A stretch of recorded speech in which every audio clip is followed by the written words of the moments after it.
সবাইকে আসসালামু আলাইকুম এবং হালকেন চ্যানেলে স্বাগত।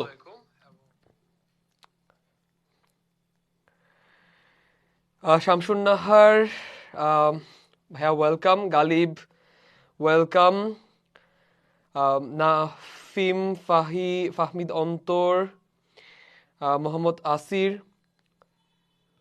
সময়িতা সরকার দিয়া ভাইয়া ওয়ালাইকুম সালাম। আশা করি তোমরা সবাই ভালো আছো।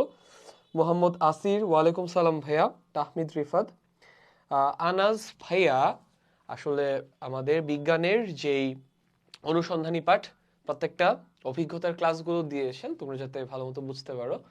আর লাইভ ক্লাসগুলা আমি কন্ডাক্ট করব কিংবা তোমাদের নাফিস ভাই কন্ডাক্ট করবে। ওকে, এন্ড যদি সম্ভব হয় আনাজ ভাইকে লাইভ ক্লাসে নিয়ে আসা, আমরা নিয়ে আসার চেষ্টা করব। ওকে, আচ্ছা।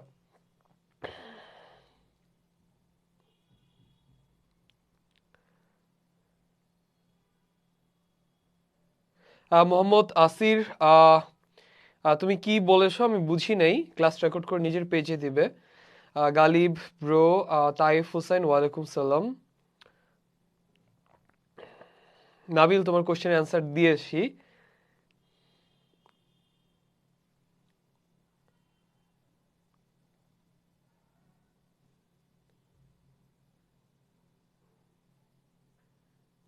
আচ্ছা, ক্লাস রেকর্ড করে কে কার পেজে দিবে ব্যাপারটা বুঝি নাই, কমেন্টে যদি ক্লিয়ার করে বলো তাহলে ভালো হয়। আচ্ছা মোহাম্মদ আসির, তুমি বলার চেষ্টা করতেছো কেউ একজনকে ক্লাসটা রেকর্ড করে পাবলিক করে দিতে। এই ধরনের কাজ যদি কেউ করো আর এটা যদি আমাদের টিমের নজরে আসে, তাকে এই কোর্সটা থেকে ব্যান করে দেওয়া হবে অ্যান্ড অবশ্যই ব্যাপারটাকে পাইরেসি হিসেবে ধরা হবে, তোমার বিরুদ্ধে আইনগত ব্যবস্থা নেওয়া হবে।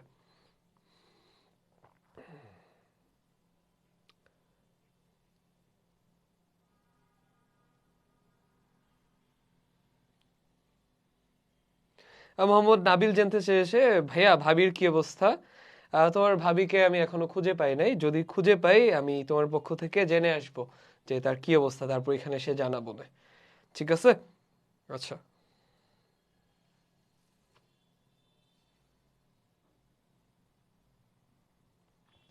ওকে, ডান। আমরা তাইলে আজকের লাইভটা শুরু করতে পারি। তোমাদের নবম শ্রেণীতে বিজ্ঞানের বইয়ের দুইটা কিন্তু পার্ট, একটা অনুসন্ধানী পার্ট আর একটা হচ্ছে অনুশীলনী। ঠিক আছে, অনুশীলনীটাতে বেসিক্যালি কি হবে, তোমাদের স্কুলে প্রত্যেকটা অভিজ্ঞতার জন্য কিছু সেশনস হবে। যেমন খেলার মাঠে বিজ্ঞান, এই যে অভিজ্ঞতাটা, এটার ভেতরে টোটাল 11টা সেশন আছে। এই সেশনগুলো তোমার স্কুলের বিজ্ঞান টিচার কন্ডাক্ট করবেন তোমাদের সবাইকে একসাথে নিয়ে। এটা হইতে পারে খেলার মাঠে, এটা হইতে পারে ক্লাসরুমের ভেতরে, কিংবা এটা হইতে পারে ল্যাবরেটরির ভেতরে। ঠিক আছে, যে কোনো একটা জায়গাতে হইতে পারে। সো যেই জিনিসটা এমন ভাবে ডিজাইন করা হয়েছে তোমার স্কুলের ভেতরেই কন্ডাক্ট করতে হবে, ওই জিনিসটা আমি লাইভ ক্লাসে এখানে কিভাবে কন্ডাক্ট করব? এখানে তো আমি কন্ডাক্ট করতে পারবো না। তাহলে এখানে আমি বেসিক্যালি কি করতে যাচ্ছি এই লাইভ সেশনটাতে, এটাতে আমরা যেটা করতে যাচ্ছি, তোমার স্কুলে এই অভিজ্ঞতার উপর যে সেশনগুলো হবে, এই সেশনগুলো কিভাবে হবে, তুমি সেখানে কিভাবে ভালো করতে পারবা, এইটা আজকে আমি তোমাদেরকে একদম ক্লিয়ার করে দিব। তোমাদের যত কোশ্চেন আছে কমেন্টে করলে এগুলো অ্যান্সার দিয়ে দিব। এন্ড এই সেশনের যে অংশগুলোতে তোমাকে কোনো কিছুর উত্তর করতে হবে, সেই উত্তরগুলো কি হবে এগুলা আমি লিখে দিব। ঠিক আছে, আচ্ছা।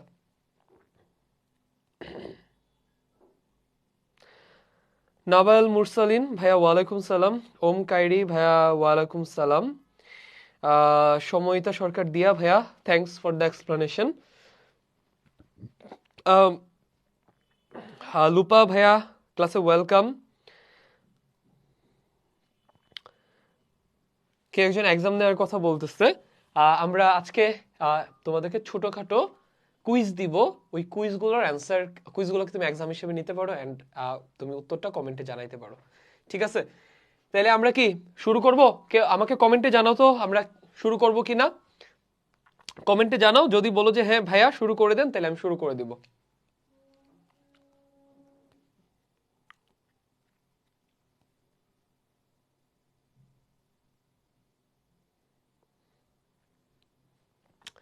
ওকে, তাইলে আমি শুরু করে দিতে পারি। আমি আবারও বলি, সেশনগুলো তোমার স্কুলে কিভাবে হবে সেটার একটা নমুনা আজকে আমাদের এই লাইভটাতে দেখতে যাচ্ছি। আমরা একটা মক সেশন করতে যাচ্ছি, ঠিক আছে? সো এইভাবে যদি চিন্তা করে ভাইয়াই সেশনটা নিচ্ছে, তাইলে কিন্তু জিনিসটা পুরোপুরি অ্যাপ্রোপ্রিয়েট হবে না। তোমার টিচারের সেশনটা কেমন হবে সেটা আমি বুঝাই দিচ্ছি। ওকে, খেলার মাঠে বিজ্ঞান। তো তোমাদের টিচার সবার প্রথমে একটা কোশ্চেন দিয়ে শুরু করবেন যে খেলাধুলা করতে তোমাদের কেমন লাগে, কোশ্চেন করবে, তারপর বলবে কাদের কাদের ভালো লাগে হাত তুলো, ঠিক আছে? এন্ড দেন তোমাকে হয়তো কোশ্চেন করতে পারে, যারা এটা একটা সুযোগ, একদম প্রথম তোমার বিজ্ঞানের প্রথম সেশন, হ্যাঁ, ওখানে টিচার এসে জিজ্ঞেস করলো খেলাধুলা করতে তোমাদের কেমন লাগে, হাত তুলতে বললো, বেশ কয়েকজন হাত তুলবা তোমরা। এটা কিন্তু একটা সুযোগ তোমাকে টিচারের কাছে পরিচয়টা দিয়ে ফেলার। সো আমি সাজেস্ট করব তুমি অবশ্যই হাত তুলবা, এন্ড যখন তোমাকে জানতে চাইবে যে খেলাধুলা তোমার কেমন লাগে, সুন্দর করে একটা ব্যাখ্যা দিয়ে দিবা যে খেলাধুলা করলে শরীর ভালো থাকে, আর শরীর ভালো থাকলে মনও ভালো থাকে, এবং খেলাধুলার সাথে বিজ্ঞানের নানান ধরনের জিনিসপত্র কানেক্টেড, বিজ্ঞানের বিভিন্ন জিনিসপত্র খেলার মাঠে আরো ভালো করে বোঝা যায়, এই জন্য আমার খেলাধুলা ভালো লাগে। সো এখানে তুমি যে অ্যাকচুয়ালি চিন্তা করতে পারো এই ব্যাপারটা টিচারকে বুঝাই দিতে পারো এই প্রথম কোশ্চেনের মাধ্যমে, ঠিক আছে? তো এখানে টিচার আরো যেসব কথা বলতে পারেন, বছরের শুরুতে নিশ্চয়ই তোমাদের, অথবা আমি মনে করে তোমাদেরকে বলতেছি, অথবা আসলেই তোমাদের স্কুলগুলোতে এগুলো এখন যাচ্ছে, বছরের শুরুতে নিশ্চয়ই তোমাদের স্কুলে অনেক অনুষ্ঠান লেগেই থাকে, তার ফাঁকে ফাঁকে যদি একটা খেলাধুলার ইভেন্ট আয়োজন করা যায় তাহলে নিশ্চয়ই মন্দ হয় না। আর এই খেলার ফাঁকে ফাঁকে বিজ্ঞানের অনেকগুলো বিষয় শেখা হয়ে গেল, তো এক ঢিলে দুই পাখি, তাই না? এটাই প্ল্যান বেসিক্যালি তোমাদের এই চ্যাপ্টারটার জন্য। টিচারদের উপর নির্দেশনা আছে তোমাদের যাতে একটা খেলার ইভেন্ট আয়োজন করার, ওই খেলার ইভেন্টে এই অভিজ্ঞতার জিনিসগুলো তোমাকে বোঝানো হবে, ঠিক আছে? এখানে একটা ছবি তোমাদের বই থেকে না, এটা দেখে আমি খুবই নস্টালজিক হয়ে গেলাম। এটাকে আমাকে একটু কমেন্টে জানাবা এটার নাম কি, এটাকে তোমরা কোন নামে চিনো আমাকে একটু সবাই কমেন্টে জানাও।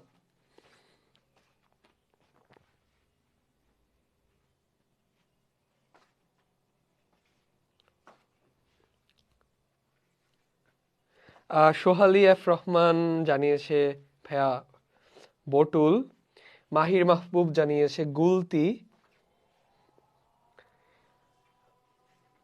ইয়া এটা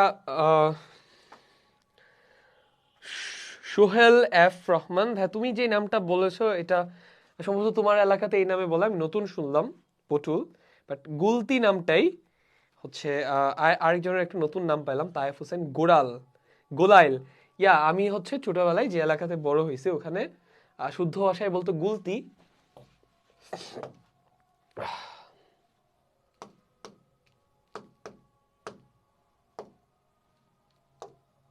এটাকে শুদ্ধ ভাষায় ওখানে বলতো গুলতি, আর আঞ্চলিক ভাষায় বলতো গোলাইল। ওকে, যারা যারা রেসপন্ড করেছো তোমাদেরকে অসংখ্য ধন্যবাদ।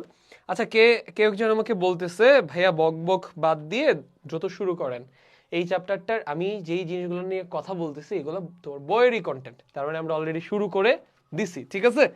আচ্ছা,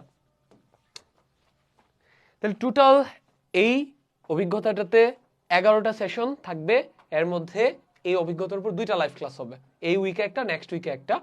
সো আমরা ফার্স্ট আজকের এই লাইভটাতে প্রথম 6টা সেশন কিভাবে তোমাদের স্কুলে কন্ডাক্ট হবে এটা দেখে ফেলবো। আচ্ছা, এইগুলা আমি আর রিড আউট না করি, আমরা মেইন জিনিসে চলে যাই, ঠিক আছে? তো টিচার তোমাদেরকে এরকম কিছু, তোমরা সবাই কেমন আছো জানতে চাইবে, তোমাদেরকে স্বাগত জানাবে প্রথম শিখন অভিজ্ঞতায়।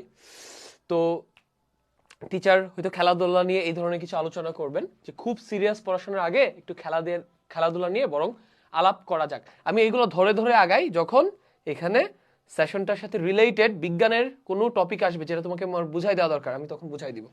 খেলাধুলা করতে তোমাদের কেমন লাগে কোশ্চেন করবে। তোমাদের মধ্যে নিশ্চয়ই এমন অনেকে আসো যারা বিভিন্ন খেলায় অনেক ভালো, কেউ হয়তো দাবা, কেউ হয়তো ক্যারাম বোর্ড, কেউ ফুটবল বা ক্রিকেট, কেউ বা হয়তো দৌড়ে খুব ভালো।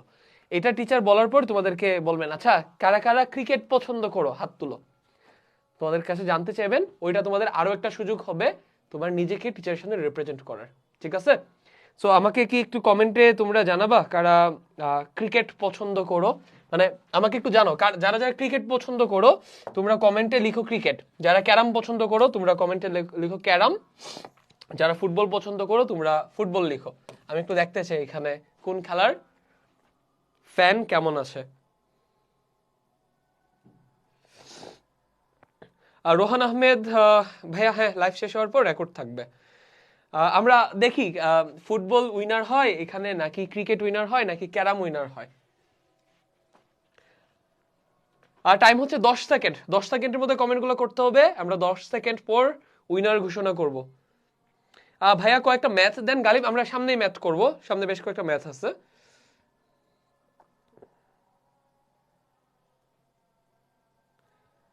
Chess, Tayef Hussain chess, Tahmid Rifat carrom, Mohammad Nasir football.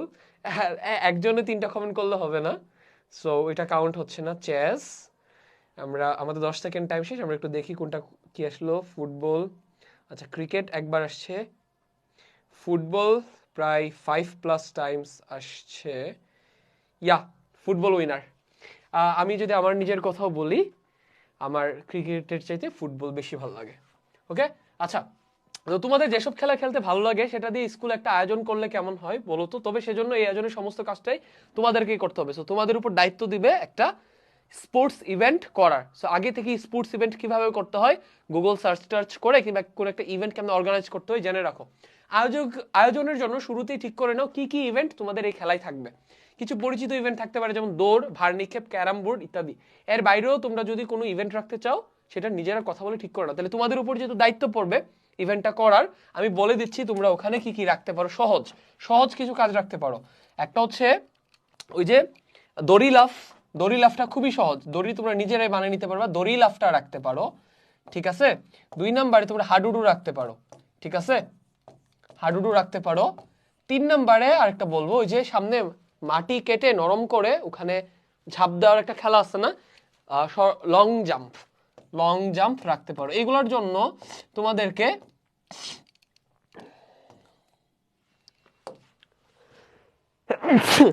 এগুলো আমি কেন সাজেস্ট করলাম, কারণ এগুলোর জন্য তোমাদেরকে কোনো ইনস্ট্রুমেন্ট কিনতে হবে না, হাতের কাছে যা আছে এটা দিয়ে করতে পারবা লং জাম্প। তাই তোমাদেরকে যদি বলে তোমরা কিছু ইভেন্ট, এটা কিন্তু করতে দিবে তোমাদেরকে, কথা বুঝছো। যদি অ্যাকচুয়ালি কোনো স্কুলে নতুন কারিকুলাম ফলো করে তোমাদেরকে একটা ইভেন্ট করতে দিবে, কথা বুঝছো, পুরো ক্লাসরুমকে ওই ইভেন্টটা করতে হবে। এই 3টা তোমরা করতে পারো। তারপর কি করতে বলবে, ক্লাসে সবাই 5 থেকে 6 জনের ছোট ছোট দলে ভাগ হয়ে যাও, দলের কে কোন খেলায় অংশগ্রহণ করতে চাও সেটা ঠিক করে নাও। তো তোমাদেরকে 5 থেকে 6 জনের দল গঠন করতে হবে। দল গঠন করার ক্ষেত্রে ভাইয়া মাথায় রাখতে হবে আমার একে পছন্দ, আমার ওকে পছন্দ না, একে দলে নিব ওকে দলে নিব না, এই ধরনের কোনো ভাইবস যদি টিচার তোমার মধ্যে দেখে তাহলে কিন্তু টিচার তোমাকে, এখানে কিন্তু টিচার তুমি কেমনে দল গঠন করতেছো এটার উপর তোমাকে মার্কিং করবে, কথা বুঝছো। সো এরকম কিছু দেখানো যাবে না। তোমার দলে তোমার পছন্দের মানুষও থাকবে, অপছন্দের মানুষও থাকবে। এখানে ফোকাস করতে হবে টিম ওয়ার্কে, ঠিক আছে, প্রফেশনালিজমে ফোকাস করতে হবে। তোমার যদি তাকে পছন্দ না হয়, তোমার টিমের কেউ একজনের মতামত, তোমাকে সেটাকে সম্মানের সাথে সেটাকে বিবেচনা করতে হবে। তোমার এটার বিরুদ্ধে যদি তোমার কোনো অপিনিয়ন থাকে এটা যথেষ্ট হাম্বল ভাবে বলতে হবে, কথা বুঝছো। সো এখানে তোমাদেরকে সতর্ক করে দিচ্ছি, দল গঠনের সময় এটা কোনোভাবেই টিচারকে বোঝানো যাবে না আমি ওকে দলে নিতে চাচ্ছি কিংবা নিতে চাচ্ছি না।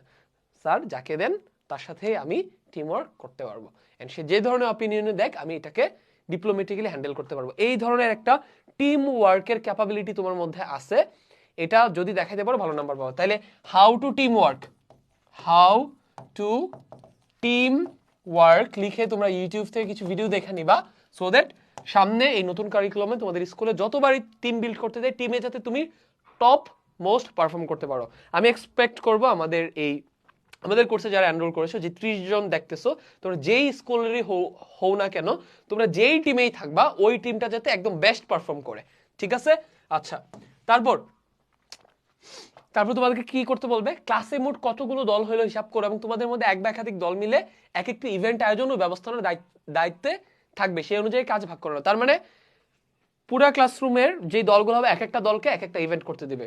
মেবি তোমাকে দিবে লং জাম্পের, তোমার টিমটাকে দিবে লং জাম্পের ইভেন্টটা করতে, মেবি অন্য একটা টিমকে দিবে দড়ি লাফের ইভেন্টটা করতে, এরকম এক একটা টিমকে এক একটা ইভেন্টের দায়িত্ব দিবে। চূড়ান্ত খেলাধুলার ইভেন্টের জন্য একটি তারিখ ঠিক করে নাও, একটা তারিখ ঠিক করতে দিবে। এই ব্যাপারে শিক্ষকদের পরামর্শ নিতে পারো। কোনো একটা ছুটির দিন এই আয়োজন করা যেতে পারে কিংবা কোনো একদিন স্কুলের পরে ফাঁকা সময়টাতে তোমরা এই আয়োজন করতে পারো। আমি সাজেস্ট করবো তোমরা ছুটির দিনে নাও, কিংবা ছুটির দিন না পাইলে একদিন ছুটি নাও টিচারদের কাছ থেকে, স্কুল শেষে করতে যাও না, অনেক টায়ার্ড থাকবা, বাজে পারফর্ম করবা। চূড়ান্ত খেলার আগে সবগুলো ইভেন্ট নিয়ে বেশ কিছু প্রস্তুতি প্রয়োজন। শুরুতেই সবচেয়ে পরিচিত আইটেম দৌড়, তার প্রস্তুতি না যাক। তাহলে দৌড়ের ক্ষেত্রে আমরা প্রস্তুতি নিব ওখানে দৌড়ের সাথে রিলেটেড। তাহলে যেহেতু তোমরা যে ইভেন্টই করো না কেন, তোমাদেরকে যেহেতু দৌড় ইভেন্টে পার্টিসিপেট করতে হবে, সেক্ষেত্রে দৌড়ের সাথে বিজ্ঞানের কোন কোন জিনিসগুলো জড়িত এগুলা জানা থাকা লাগবে। এগুলা আসো ক্লিয়ার করে দিচ্ছি। দৌড় প্রতিযোগিতার দায়িত্বে যেসব দল থাকবে তারা প্র্যাকটিসের সময়টাতেও সকল শিক্ষার্থীদেরকে পর্যবেক্ষণ করবে এবং কাদের পারফরমেন্স ভালো তা দেখে সেই অনুযায়ী চূড়ান্ত খেলায় কারা কারা অংশগ্রহণ করতে পারবে তার একটা তালিকা তৈরি করবে। এখানে আমি হাঁটা ভার্সাস দৌড়ানো এই দুইটার পিছনে বিজ্ঞান কিভাবে কাজ করে এটা আমি তোমাদেরকে একটু দেখাই দেই। টিচার এটা জানতে চাইতে পারেন। আমরা যখন হাঁটি, আমি একটু পাটা আঁকি এখানে, হ্যাঁ আমি ভালো করে পাটা আঁকতে পারলাম না, এটার জন্য সরি। আমরা যখন হাঁটি তখন যেটা করি, পায়ের পাতার সামনের অংশে ভর দিয়ে আমরা সামনের দিকে আমরা যাতে পড়ে যাই এইটার একটা উপক্রম তৈরি করি, ঠিক আছে। এন্ড যেই পাটা উপরে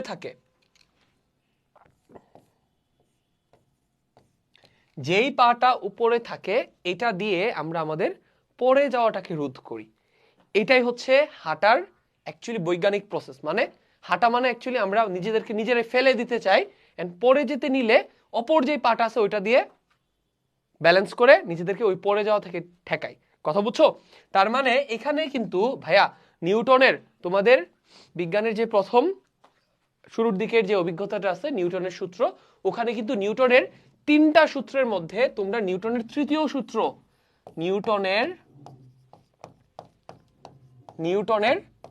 সূত্র নিশ্চয়ই বুঝে আসছো, তাই না? তোমরা যদি না বুঝে থাকো ওখান থেকে দেখে নিবা, কোর্সের ভিতরে রেকর্ডেড দেওয়া আছে, মেইন বইটা থেকে রিডিং পড়ে নিবা। তাহলে এখানে কোন সূত্র প্রযোজ্য? নিউটনের তৃতীয় সূত্র, এই সূত্রটা এখানে প্রযোজ্য। তুমি পা দিয়ে এখানে মাটিতে কি দিচ্ছ? বল দিচ্ছ, মাটি আবার তোমাকে প্রতিক্রিয়া বল দিচ্ছে, ঠিক আছে। সেই বলের কারণে তুমি সামনের দিকে পড়ে যেতে নাও, তখন অপর পাটা দিয়ে তুমি আবার বল দাও মাটিতে, মাটি আবার তোমাকে বল দেয়, আবার তুমি ব্যালেন্সে ফিরে আসো। আর দৌড়ানোর ক্ষেত্রে আমরা যেটা করি, দৌড়ানোর ক্ষেত্রে আমরা বেসিক্যালি একটা পা দিয়ে মাটিতে ভর দিয়ে, তাহলে হাঁটার ক্ষেত্রে আমরা মাটিতে বল প্রয়োগ করে কিসের উপক্রম তৈরি করি? পড়ে যাওয়ার উপক্রম তৈরি করি, ঠিক আছে। আর দৌড়ানোর ক্ষেত্রে আমরা মাটিতে একটা পা দিয়ে ভর দিয়ে ঝাঁপ দেওয়ার উপক্রম তৈরি করি। কথা বুঝছো? তো দৌড়ানোর সময় একটা জিনিস খেয়াল করবা,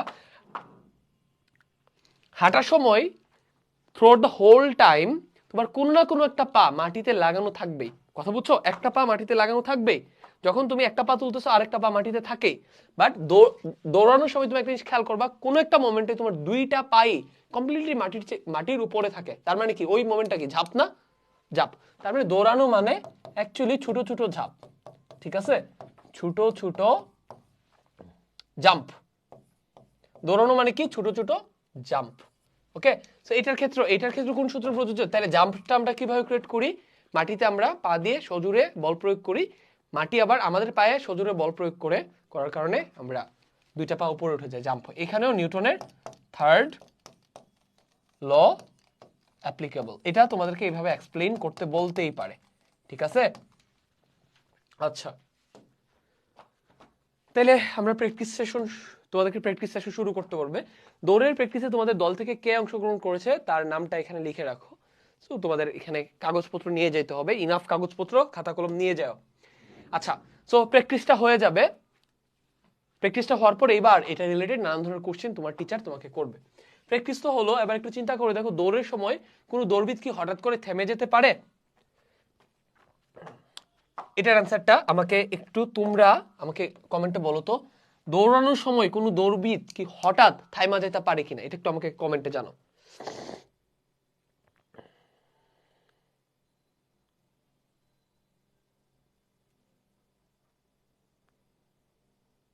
মোহাম্মদ নাসির, বইয়ে যেসব জিনিসপত্র দেওয়া আছে আমি তো তোমাকে ওইগুলাই দেখাবো, তাই না? বইয়ের বাইরের জিনিসটা দেখাবো না।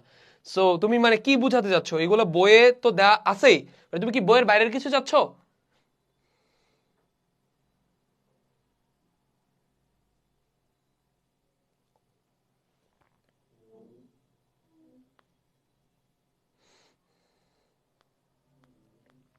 আচ্ছা, এখানে যখন দৌড়বিদ দৌড়ের উপরে থাকে, ঠিক আছে, তখন সে থেমে যেতে পারবে না। এটার অ্যান্সার হচ্ছে না। কেন? এটার কারণটা জানতে চাইবে। এটার কারণ হিসেবে অনেকেই বলতেছে ইনার্শিয়া, মানে জড়তা। শুধু জড়তা বললে চলবে না, তোমাকে এখানে বলতে হবে গতি জড়তা, ঠিক আছে? গতি জড়তা, এই দুইটা জিনিস মেনশন করা লাগবে, ঠিক আছে? আচ্ছা, এবার আমি তোমাদেরকে একটা কোশ্চেন করি, দুইটা কোশ্চেন করব। তোমরা দেখি অ্যান্সার দিতে পারো কিনা। সেটা হচ্ছে, তুমি একটা বাসে বসে আছো, ঠিক আছে? বাসটা দাঁড়ানো আছে, এখন বাসটা হঠাৎ চলতে শুরু করলো। এন্ড যখন চলতে শুরু করবে, তুমি পিছনের দিকে একটা ধাক্কার মতো খাবা, তাই না? এটা কোন জড়তার কারণে হয়? এক, এটার অ্যান্সারটা দাও কমেন্টে। আর দুই, একটা বাস চলতেছে, তুমি বসে আসো, হঠাৎ করে বাসটা ব্রেক করলো, তখন তুমি সামনের সিটে গিয়ে ধাক্কা খাইলা। এটা কোন জড়তার কারণে হয়?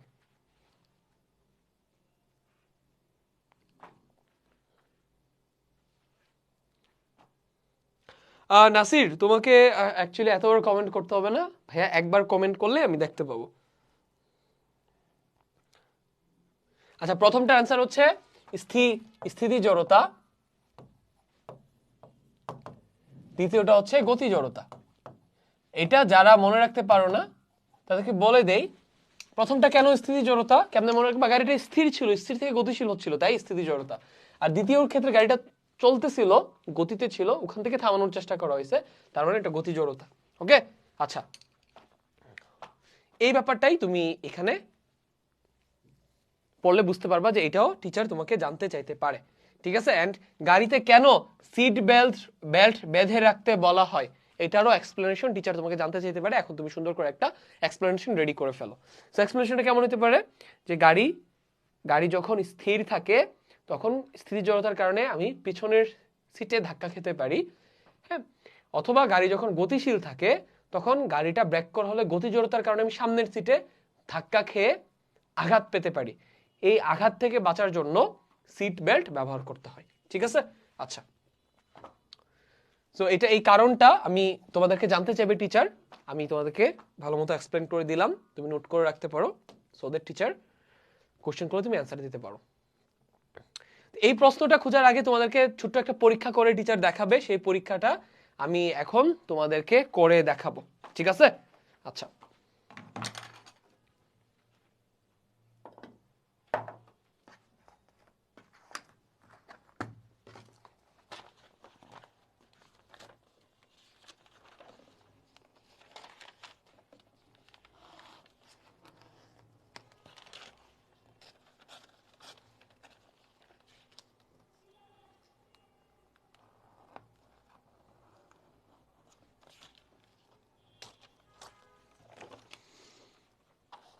আচ্ছা, এক্সপেরিমেন্টসটাতে আমাদেরকে বলতেছে একটা ফাঁকা গ্লাসের উপরে, হ্যাঁ, একটু একটু শক্ত কাগজ বা কার্ডবোর্ডের উপর একটি মুদ্রা রাখো। সো এটা শক্ত কাগজ না, বাট মোটামুটি শক্ত আছে, ফ্রেশ আছে। এটার উপর বলতেছে একটা কয়েন রাখতে। আচ্ছা, কয়েন তো আমার কাছে ছিল, আমি একটা দেখি কয়েন ম্যানেজ করি, তারপর তোমাদেরকে দেখাচ্ছি।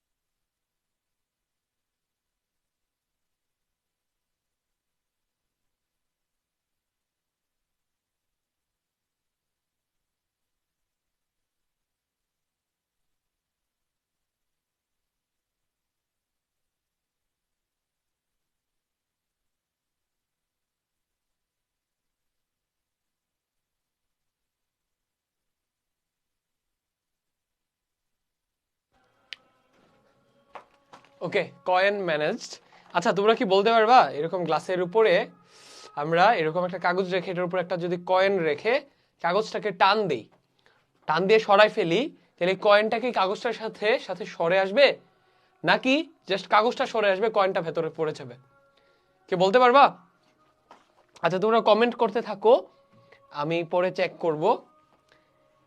আমরা দেখি অ্যান্সারটা কি আসে, মুখে না বলে এক্সপেরিমেন্টটা করেই দেখি। দেখো কাগজটা টানলাম, কয়েনটা ভেতরে পড়ে গেছে। তুমি যদি আরেকটু শক্ত কাগজ নাও তাহলে ব্যাপারটা তোমার মানে আরো বুঝতে সহজ হবে। আমি কাগজটা টানতেছি, কয়েনটা ভেতরে পড়ে যাচ্ছে। আর মনে হয় একটু শক্ত কাগজ নিলে ভালো হইতো।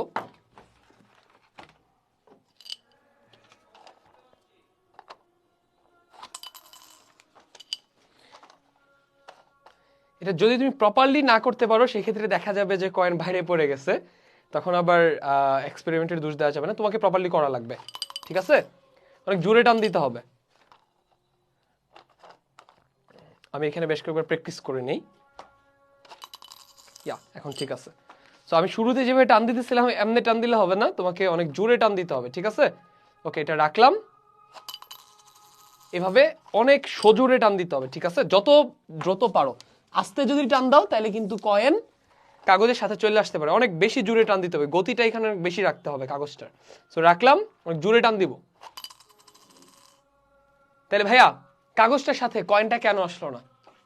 কারণ হচ্ছে শুরুতে কয়েন এবং কাগজ দুইটাই স্থির ছিল, এর মধ্যে কাগজের ভর কম, কয়েনের ভর বেশি। তার মানে এখানে যার ভর যত বেশি তার জড়তা, ভর যত বেশি জড়তা তত বেশি। ঠিক আছে, কয়েনটার যেহেতু ভর বেশি কাগজের তুলনায়, তার জড়তা বেশি। সে যদি স্থির ছিল, তার স্থিতি জড়তা বেশি, সে এখান থেকে তার যে আগের অবস্থান ওই অবস্থানটা থেকে নড়তে চায় না। ঠিক আছে, তোমরা জড়তার কনসেপ্ট নিশ্চয়ই রেকর্ডেড ক্লাস থেকে ক্লিয়ার করে আসছো, তাই না? কোন একটা বস্তু স্থিতিশীল থাকলে স্থিতিশীল থাকতে চাওয়ার, কিংবা গতিশীল থাকলে গতিশীল থাকতে চাওয়ার যে প্রবণতা, তাকেই জড়তা বলে। ঠিক আছে, আচ্ছা এই ধরনের কোশ্চেন তোমাদেরকে করতে পারে যে এই এক্সপেরিমেন্টের সাথে দৌড় কিংবা গাড়িতে চড়ার ক্ষেত্রে ধাক্কা খাওয়ার কি মিল আছে, মিলগুলো এক্সপ্লেন করে দিও। কি মিল আছে? জড়তার মিল আছে, দ্যাটস ইট। এবার এই উত্তরটা তোমাকে সুন্দর করে গুছায়া এখানে লিখতে হবে, তোমার বইয়ের মধ্যে লিখে ফেলতে হবে, কারণ তোমাদের স্কুলে যখন মূল্যায়ন উৎসব হবে তখন এই উত্তরগুলো চেক করা হবে। তাহলে এখানে আমরা কি লিখতে পারি? এখানে কোশ্চেনটা কি করা হয়েছে, কি ঘটছে, মুদ্রাটি কি গ্লাসের ভেতরে গিয়ে পড়েছে, কেন? আগের দুইটি উদাহরণ যেমন দৌড় ও গাড়ি ব্রেকের ঘটনার সাথে কি এই ঘটনার কোনো মিল খুঁজে পাচ্ছ? আচ্ছা প্রথমে এটার উত্তর দাও, কি ঘটছে। তাহলে প্রথমে বলো মুদ্রাটি গ্লাসের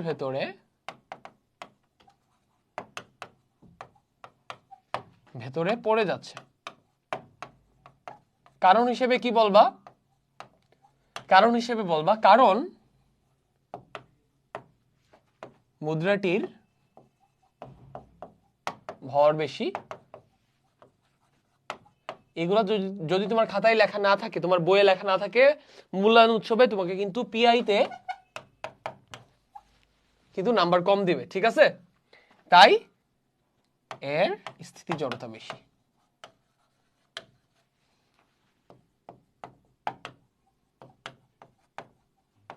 ওকে, আচ্ছা আর কি বলছে যে দৌড় ও গাড়ি ব্রেকের ঘটনার সাথে কি এই ঘটনার কোনো মিল খুঁজে পাচ্ছ? অবশ্যই।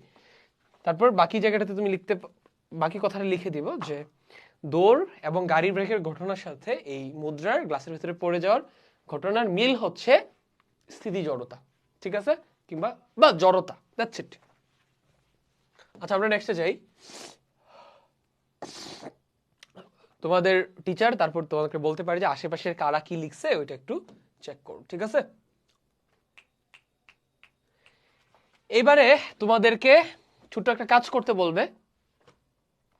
এই জড়তা সম্পর্কে তোমাদেরকে আইডিয়া নিতে বলবে তোমাদের বই থেকে, তোমাদের যে অনুসন্ধানী পাঠ বইটা আছে ওখান থেকে বল চাপ ও শক্তি অধ্যায়ের নিউটনের প্রথম সূত্র এবং স্থিতি জড়তা ও গতি জড়তা সম্পর্কে পড়তে বলতে পারে। সো তুমি ওইটা বইয়ের ভেতর থেকে খুলে পড়ে নিও। সো আমি তোমাদেরকে একটু মনে করাই দিচ্ছি, ওখানে তুমি পড়লে মূল কোন জিনিসটা জানতে পারবা। নিউটনের প্রথম সূত্র এটা জানতে পারবা। নিউটনের প্রথম সূত্রটা কি আমি মনে করাই দিচ্ছি। নিউটনের প্রথম সূত্র হচ্ছে কোন একটা বস্তুর উপর বাহ্যিক বল প্রযুক্ত না হলে স্থির বস্তু চিরকাল স্থির থাকবে, আর গতিশীল বস্তু চিরকাল সমদ্রুতিতে গতিশীল থাকবে।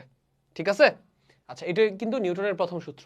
এখান থেকে কিছু কোশ্চেন টিচার তোমাকে জানতে যেতে পারে, সেটা হচ্ছে নিউটনের প্রথম সূত্র থেকে আমরা কিসের ধারণা পাই? নিউটনের প্রথম সূত্র থেকে আমরা জড়তার ধারণা পাই। ঠিক আছে, আমি যে কথাগুলো বলতেছি এখনই খাতায় নোট করে ফেলো। 1 নম্বরে প্রথম সূত্রটা কি বললাম, 2 নম্বরে এটা থেকে কিসের ধারণা পাই? জড়তার ধারণা পাই, তাই না? বল বাহ্যিক কোনো বল প্রযুক্ত না হলে স্থির বস্তু স্থির থাকবে, গতিশীল বস্তু চিরকাল সমবেগে সরল পথে গতিশীল থাকবে। এটার মানে কি? এটার মানেই তো জড়তা, তাই না? আচ্ছা, স্থিতি জড়তা এবং গতিশীল জড়তা আমি বলছি একবার, আবারও যদি ছোট করে বলি, কোনো একটা বস্তুর স্থির থাকতে যাওয়ার যে প্রবণতা তাকে স্থিতি জড়তা বলে, গতিশীল থাকতে যাওয়ার যে প্রবণতা তাকে গতি জড়তা বলে। ঠিক আছে? আচ্ছা, সো এই রিলেটেড নানান ধরনের কোশ্চেন তোমাকে বলতে পারে, এন্ড তোমাকে দৈনন্দিন জীবনের কিছু এক্সাম্পল আস্ক করতে পারে। তুমি কি আমাদের রিয়েল লাইফে ঘটে এমন কিছু জড়তার এক্সাম্পল দিতে পারবা?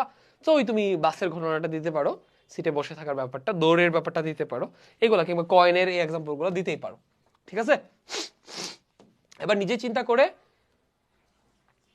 সো তোমাকে কিন্তু জাস্ট যতটুক বোঝানো হয়েছে এটুকের ভেতর থেকে যে কোশ্চেন করবে এমন না, এর বাইরেও কিছু কোশ্চেন করতে পারে। এমন দুইটা কোশ্চেনের স্যাম্পল হচ্ছে এই দুইটা। তোমরা কখনো কম্বল পিটিয়ে পরিষ্কার করতে দেখেছো? যে কম্বল পিটিয়ে পরিষ্কার করার ঘটনাও কিন্তু অ্যাকচুয়ালি এখানে জড়তা এখানে কানেক্টেড। ঠিক আছে, তোমরা বলতে পারো যে ভাইয়া আপনি যেগুলো বলতেছেন এগুলো এমন কি আহামরি জিনিস? ভাইয়া শোনো, তুমি যদি রেগুলার না হো নতুন কারিকুলামে, কিংবা এই প্রত্যেকটা সেশনে যদি পার্টিসিপেট না করো, কোনো একদিন তোমার মনে করো যেদিন মূল্যায়ন উৎসব, ওই দিন বুথ থেকে মানুষজন আসলো, এসে তোমাকে জিজ্ঞেস করলো, আচ্ছা এই বলো তো, কম্বল পিটায়া ময়লা পরিষ্কার করার ক্ষেত্রে ফিজিক্সের কোন জিনিসটা জড়িত? তুমি কিন্তু তখন কোনো ক্লু পাবা না অ্যান্সার দেওয়ার। জড়তা জড়িত, সিম্পল হিসাব। তুমি যখন কম্বলটাকে জোরে বাড়ি দিচ্ছ, ঠিক আছে, ওইটার ভিতরে যে ধুলাগুলা থাকে, ধুলাগুলা কি স্থির থাকে? তো কম্বলটা যখন নিচে চলে আসে, ধুলাগুলা যেখানে আছে ওই পজিশনে স্থির থাকতে চায়। কম্বলটাকে যখন বাড়ি দিচ্ছ, কম্বলটা নিচে নেমে যাচ্ছে, ধুলাটা উপরে উঠে যাচ্ছে, এইভাবে ধুলাগুলা বের হয়ে যায়। তুষক বা কম্বলকে লাঠি দিয়ে পিটিয়ে এর ধুলা বের করা হয়। এই ঘটনার সাথে জড়তার কোনো সম্পর্ক খুঁজে পাও কিনা? অবশ্যই সম্পর্ক আছে। আমি মুখে যে জিনিসটা বললাম এটাই তুমি এখানে লিখে দিবা। ঠিক আছে,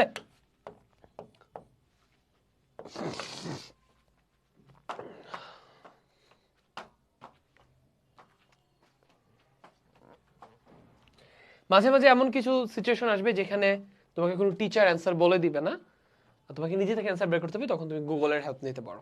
ওকে, আচ্ছা, তাহলে এটার একটা নমুনা অ্যান্সার যদি আমি তোমাদেরকে লিখে দেই, তুষক বা কম্বলকে লাঠি দিয়ে পিটিয়ে এর ধুলা বের করা হয়, এই ঘটনার সাথে জড়তার কোনো সম্পর্ক খুঁজে পাও কিনা? লিখো, এই ঘটনার সাথে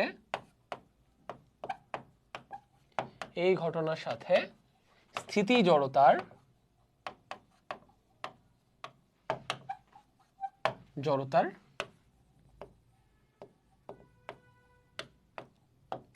সম্পর্ক রয়েছে।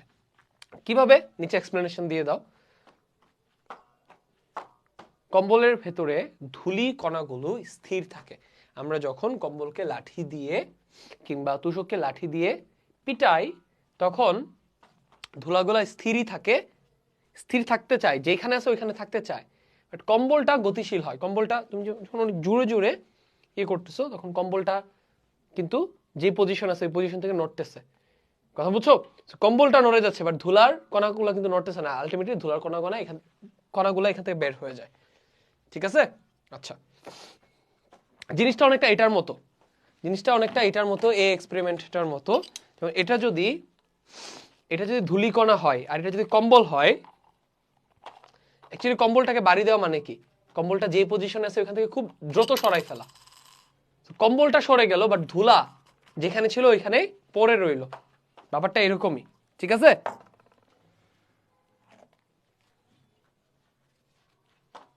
আচ্ছা, আমরা নেক্সটে আগাই। নেক্সট কি কোশ্চেন করতে পারে? ক্রিকেট খেলা দেখতে, আচ্ছা সাউন্ড কি শোনা যাচ্ছে? হ্যালো, আচ্ছা, ক্রিকেট খেলা দেখতে তোমাদের কেমন লাগে? তোমাদের মধ্যে কারা কারা স্পিন বোলিং আর পেস বোলিং এর পার্থক্য জানো? যারা জানো না তারা তাদের বন্ধুদের কাছ থেকে জেনে নিতে পারো। এবার একটু ভেবে উত্তর দাও। স্পিন বোলাররা মোটামুটি এক জায়গায় দাঁড়িয়ে থেকে বল করেন, কিন্তু পেস বোলাররা দূর থেকে ছুটে এসে কেন বল করেন? কেন? এটার পিছনে রিজন কি ভাইয়া? স্পিন বোলাররা মোটামুটি এক জায়গায় দাঁড়িয়ে থেকে বল করেন, আর পেস বোলাররা দূর থেকে ছুটে এসে বল করেন। এটার পিছনে রিজন কি? এইটার পিছনেও ভাইয়া রিজন হচ্ছে কি, গতি জড়তা এবং স্থিতি জড়তা। তুমি পেস বল মানে কি, পেস মানে বুঝো, পেস, পেস মানে হচ্ছে গতি, কথা বুঝছো, পেস মানে হচ্ছে গতি। পেস বোলারের অ্যাটাক করার কৌশলটা হচ্ছে বলটাকে যত বেশি জোরে মারা যায় ততই ভালো, যত বেশি গতি দেওয়া যায় ততই ভালো, কথা বুঝছো।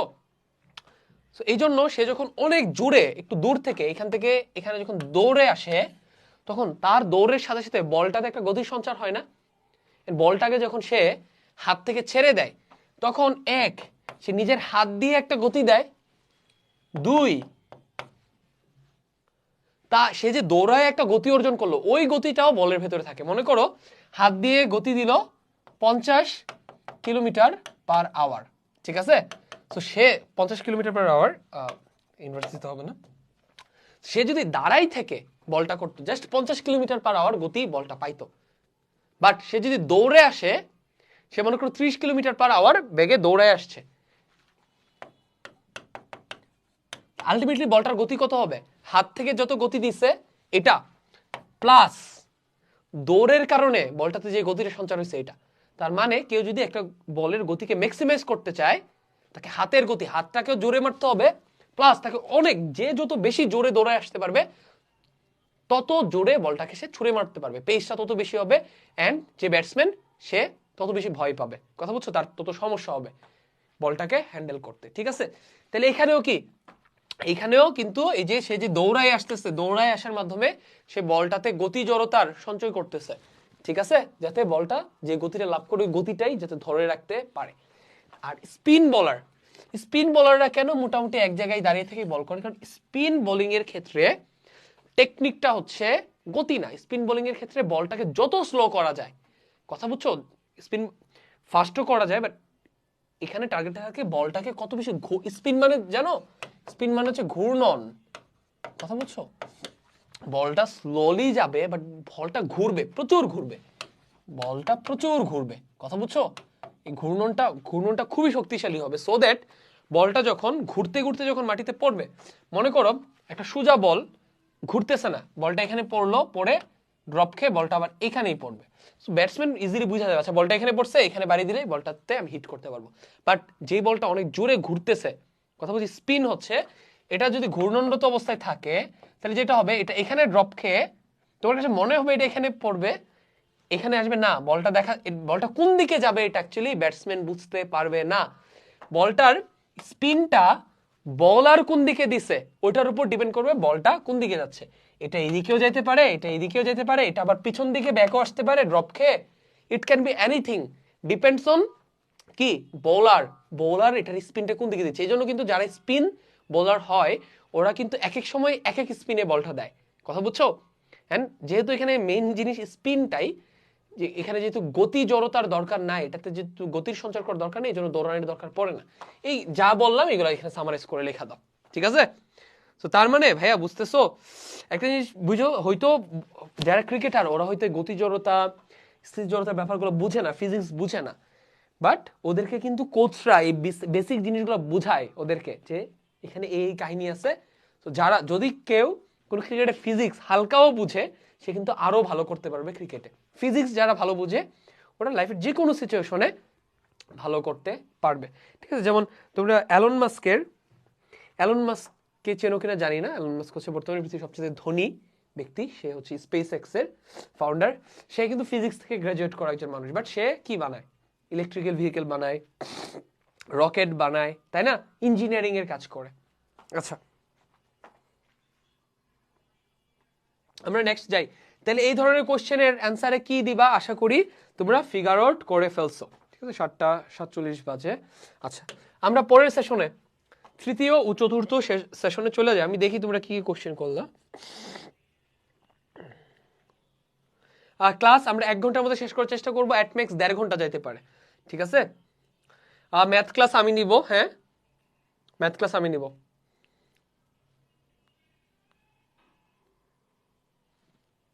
মোহাম্মদ ইয়াদ ভাইয়া থ্যাঙ্কস উত্তরগুলো দেওয়ার জন্য।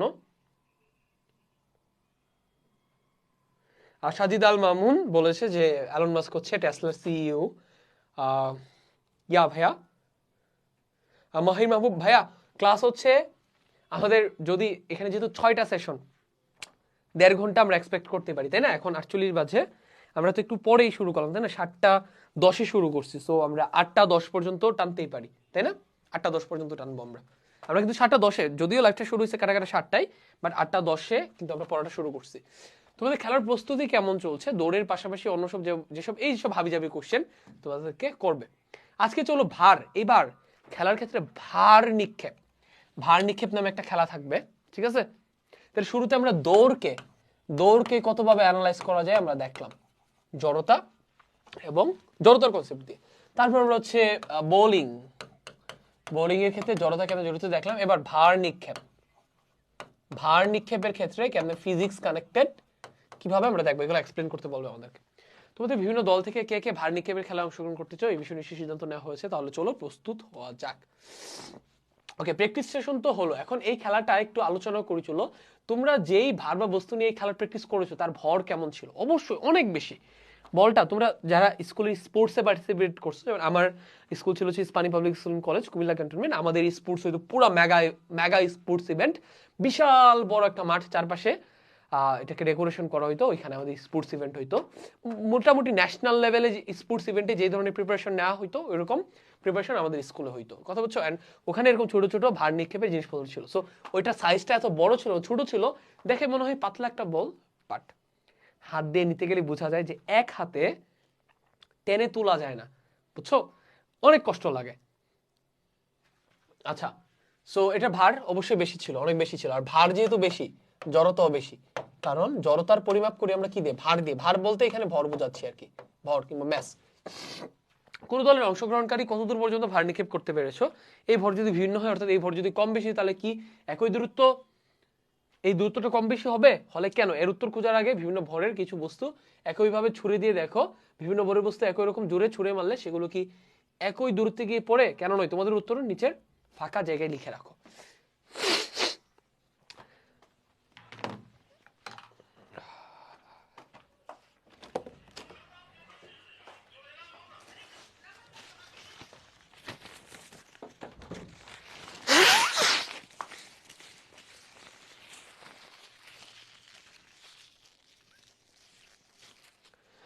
যারা ম্যাথের কথা বলতেছো, ভাইয়া সামনে ম্যাথ আসবে, ম্যাথ না আসলে আমি কেমনে ম্যাথ করাবো? এই চ্যাপ্টারে সেশন 1 থেকে 6 পর্যন্ত যা যা আছে আমি সবই ক্লিয়ার করাবো। সেশন 1 থেকে 6 পর্যন্ত যদি ম্যাথ থাকে আমি করাবো, না থাকলে করাবো না। মানে আমার পারপাস হচ্ছে এই চ্যাপ্টারে যা যা আছে ওইগুলা তোমাদেরকে কভার করাই দেওয়া, ঠিক আছে?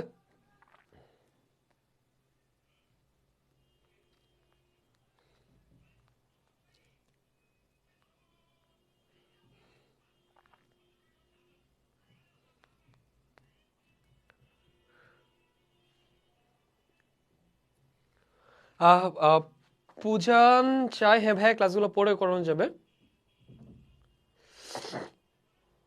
শরীফ হাসান ভাই, আনাস ভাইকে লাগবে বিজ্ঞানের সবগুলো রেকর্ডেড ক্লাস, আনাস ভাইয়া রেকর্ডেড ক্লাসগুলোতে আনাস ভাইকে পাওয়া যাবে, ঠিক আছে? আচ্ছা, তাহলে এই ক্ষেত্রে ভাইয়া বুঝতেছো ভরের বিষয় আসতেছে,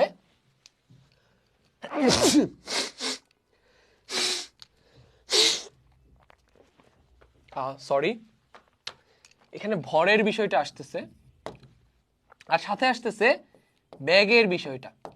আর যেহেতু ভর এবং ব্যাগের বিষয় আসছে, তার মানে এখানে ভর ব্যাগের বিষয়টা চলে আসতেছে। তার মানে এই কোশ্চেনগুলো অ্যান্সার যদি দিতে চাই,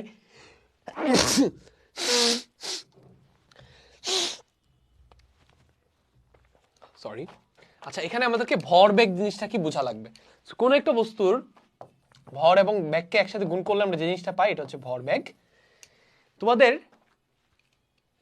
নিউটনের দ্বিতীয় সূত্র তোমরা যারা দেখছো তারা বলতে পারবা নিউটনের দ্বিতীয় সূত্র কি ডিনোট করে? কোন একটা বস্তুর ভরবেগের পরিবর্তন mv মাইনাস mu, এটা কিসের সমানুপাতিক? বা ভরবেগের পরিবর্তনের হার এটা কিসের সমান? এটা হচ্ছে বস্তুর উপর প্রযুক্ত বলের সমান, তাই না? এই সূত্রটাকে আমি এখানে সিম্পলিফাই করে এটা লিখতে পারি m v minus u divided by t। যারা প্রথম অভিজ্ঞতার ক্লাস দেখছো তোমরা এই সূত্রটা, তাহলে আমরা কিন্তু এতক্ষণ নিউটনের প্রথম সূত্র রিলেটেড জিনিসপত্র দেখতেছিলাম, এখন নিউটনের দ্বিতীয় সূত্র রিলেটেড জিনিসপত্র চলে আসছি। নিউটনের দ্বিতীয় সূত্র কিন্তু আমাদেরকে এটাই বলে, কোন একটা বস্তুর উপর প্রযুক্ত বল, এটা আমরা কেমনে ক্যালকুলেট করব? কোন একটা বস্তুর ভরবেগের, কোন একটা বস্তুর উপর প্রযুক্ত বল হচ্ছে ওই বস্তুর উপর, আচ্ছা আমি আরো একদম সহজ করে বুঝাই, কোন একটা বস্তুর ভরবেগের পরিবর্তন কতটুকু হচ্ছে এটা বের করে, যদি এটা চেঞ্জ হতে কতটুকু টাইম লাগছে এটা দিয়ে ডিভাইড করো, তাইলে তুমি বস্তুর উপর কতটুকু বল প্রয়োগ করা হচ্ছে এটা বের করে ফেলতে পারবা। ঠিক আছে, তাই বস্তুর উপর প্রযুক্ত বল কিসের সমান? বস্তুর ভরবেগের পরিবর্তনের সমান।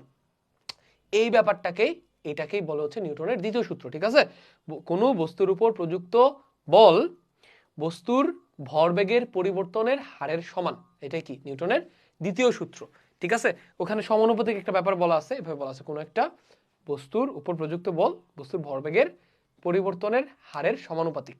ঠিক আছে, এটা হচ্ছে এক্স্যাক্টলি নিউটনের দ্বিতীয় সূত্র। এইটা দিয়ে, এই সূত্রটা দিয়ে আমরা এই সিনারিওটাকে এক্সপ্লেন করতে পারবো।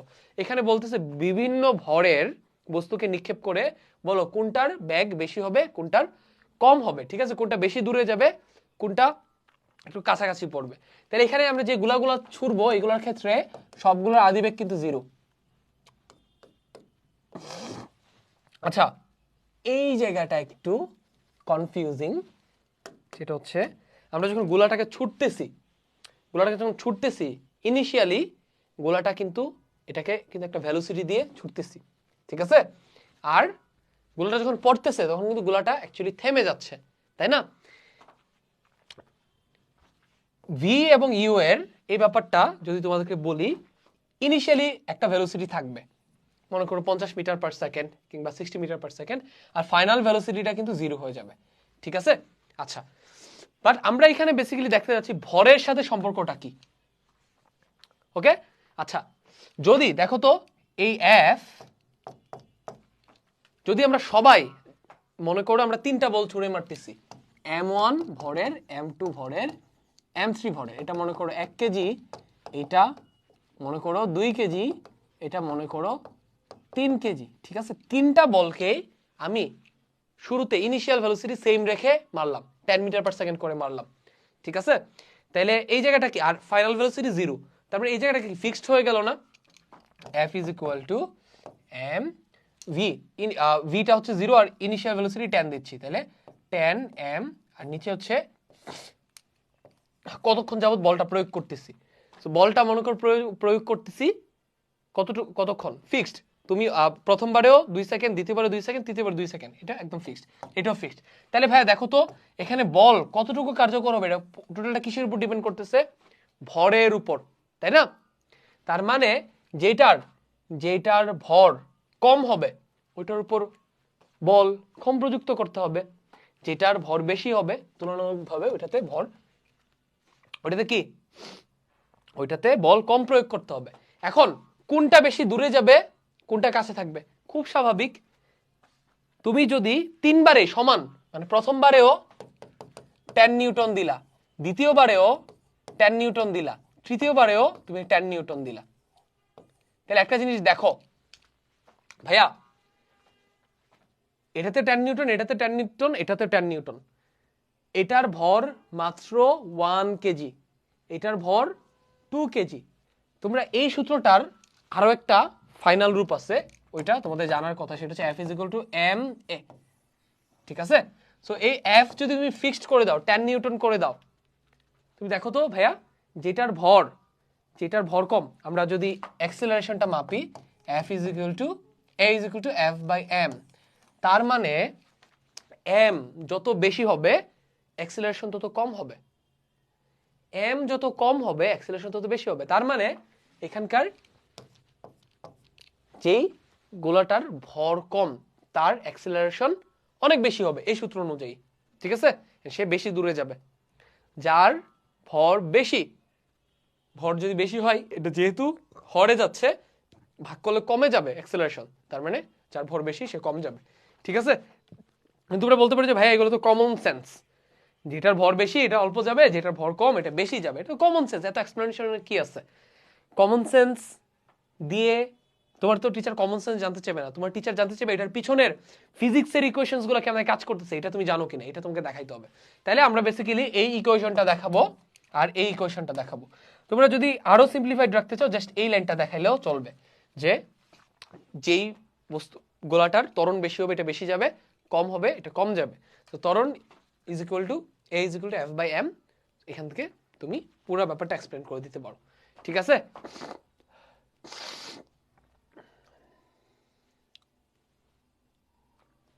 তো এই জিনিসগুলো আমি অলরেডি তোমাকে কি ব্যাখ্যা করে ফেলছি, এটা নিয়ে আমি কথা না বলি।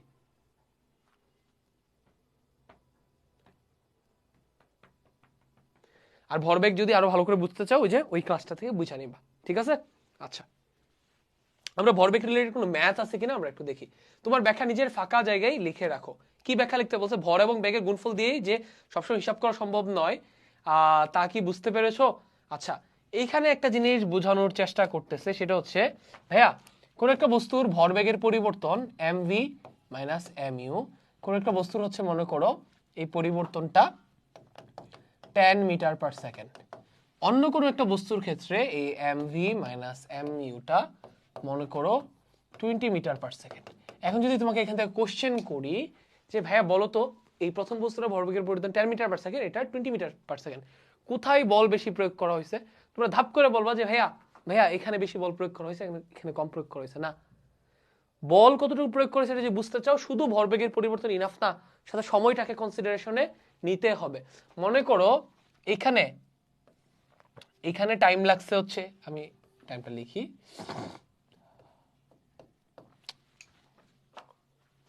এখানে টাইম লাগছে মনে করো 2 সেকেন্ড, ঠিক আছে, এই ভরবেগের পরিবর্তনটা ঘটাইতে। আর এখানে এই 20 মিটার পার সেকেন্ড ভরবেগের পরিবর্তনটা ঘটাইতে টাইম লাগছে মনে করো 10 সেকেন্ড, ঠিক আছে? তাহলে 20 কে যদি 2 দিয়ে ভাগ দেই কত পাবো? 20 কে 2 দিয়ে ভাগ দিলে